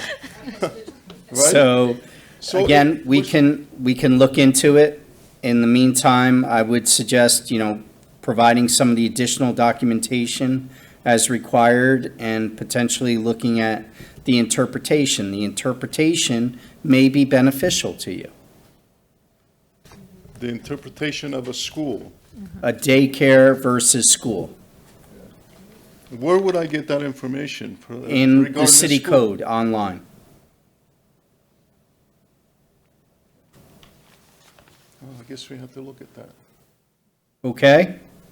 And our city clerk is in the audience tonight if you need some assistance. Rick McCormick. After the meeting, we'll talk. Yes. All right, well, thank you for your time. Thank you. I think at this point, there should be a motion to hold it open for future consideration. Okay, do we have a member who would like to make that a motion? I would. I do. Woody? And a second by Wendy Rodriguez. At this point, I'd like to do roll. Wendy? Aye. Keith? Aye. Mark? Aye. And myself, aye. The ayes have it. So the public hearing is kept open. Have some research to do. And you can always call me if you'd like. You can call Rick. You can call your councilman, alderman. And we'll see if we can find some solution. Very good, thank you for your time. Okay, thank you. Thank you. Is there any Motion other? to adjourn. Okay, motion to adjourn. All in favor? Aye. That is unanimous. Thank you all for staying this evening.